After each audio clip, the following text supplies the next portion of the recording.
Hi, Dr. Pulsfer here to talk about avatars contrasted with playing a role. This is an important differentiation in game design. Role-playing games have existed since long before Dungeons & Dragons. Many people who play games nowadays think of role-playing games as D&D, but in fact they existed long before, especially in business training and education simulations. And in many board games for that matter. You play a role even in Monopoly. But what people mean by role-playing varies. And certainly the RPGers, the people who play hobby RPGs, mean something different from what some other people mean. So I'm going to try to describe the differences from a game designer's point of view. There are three types of role, and I'm going to briefly describe each one and then talk about each in more detail. One is the real avatar, as I call it, an entity that everything emanates from, the source of all your actions. And if you lose that entity, if you die, you lose the game.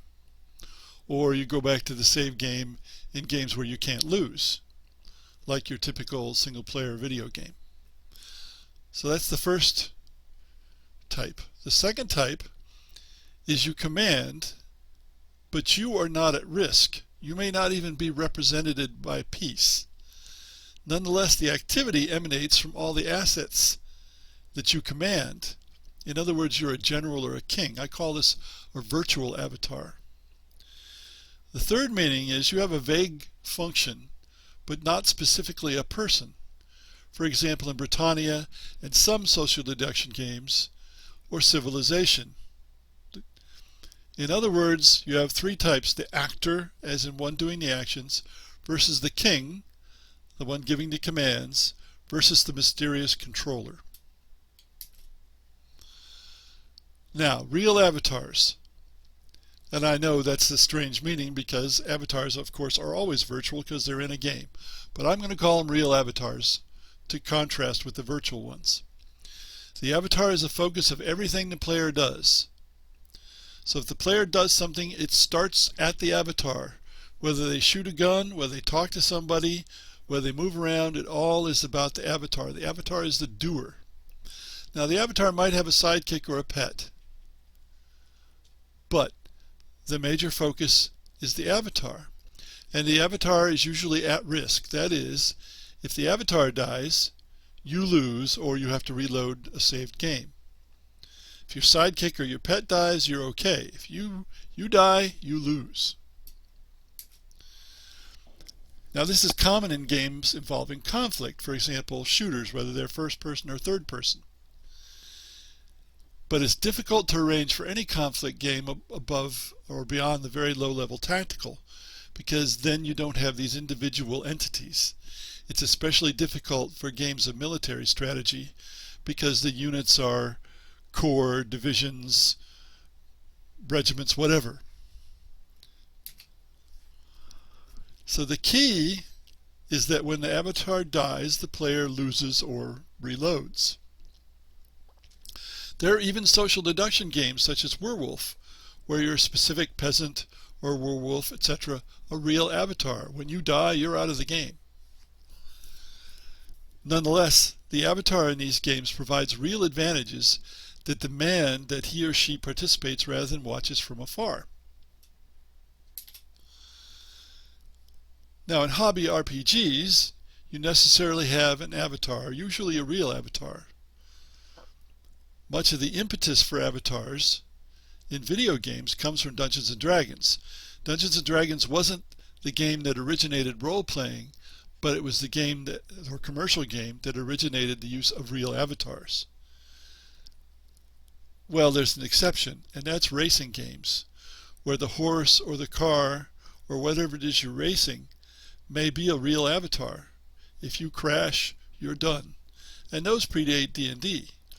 The difference is that in races, you're heavily constrained in what you can do, whereas in other kinds of games with a real avatar, you can do almost anything that's possible within the world. Avatars don't have to be human. They can be a ship, a tank, a plane, a car, space vehicle. In World of Tanks, you can lose crew members, but none of them is you. It's the tank that counts. And the same is true with many space fighting games where you have one ship against another ship. Magic the Gathering presents an odd form of real avatar. You aren't on the field of battle, but you cast the spells, and you are taking all the wounds that ultimately can lead to defeat. So it is a real avatar, but in a distant way. It's very different. Now, virtual avatars. Some people like to be the commander in a game, and that's a form of role-playing. For example, a general or an admiral or a king, but not in the sense of being the absolute focus of activity. You move around the assets commanded by the commander, but the assets aren't all directed specifically by the commander. That is to say, there are sub-commanders, commanders of the individual units, say. The sub-commander is often not represented. But the sub-commander is causing the action. Nonetheless, the player is doing the actual movement. The action isn't emanating directly from the commander, but goes through the commander. Nor is this virtual avatar at risk. If you die, the game goes on. If the game doesn't go on when you die, then this is at least partly a real avatar. Then we have the third meaning, the mysterious controller, or just a controller.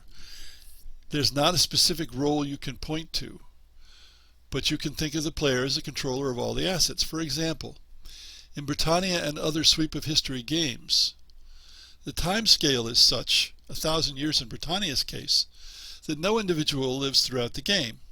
Moreover, in these games, you're often in command of several different nations. There cannot possibly be one person who fills all these roles. And yet the controller does fill all these roles. In some of these games, you might think of yourself as a dynasty, a series of descendants, and not as a single individual, for example, Europa Universalis.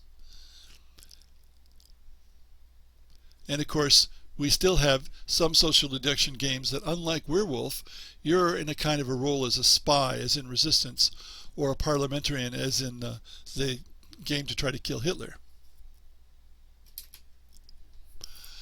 The trend is that games are becoming more and more story-based. Young people are heavily into stories, and so real avatars become more and more popular in games. People want to see themselves in the story when playing a game. This is part of the reason why we see so many video game shooters and action games, the strong avatar. In tabletop, we see more and more skirmish games where the player can be one of the characters. Even in strategic war games, I've found that a combo real virtual avatar can add a lot to play. For example, in a game called The Prince, if the player loses his stronghold or his prince dies, he loses the game. But the prince provides a morale bonus in combat, so there's an incentive for the prince to take risks. And a player can try to hunt down the enemy prince rather than try to take his stronghold. If the prince just hides in his stronghold and the other prince is out there in the fighting, then his side has an advantage because of the prince's morale boost. This works out very well. I use it in a space war game where often the last act of the game is that the player who's losing risks his prince in a big all-out attack with everything he's got left. And if he gets lucky, perhaps he wins, but more often than not, he gets dead, and that's the end of the game.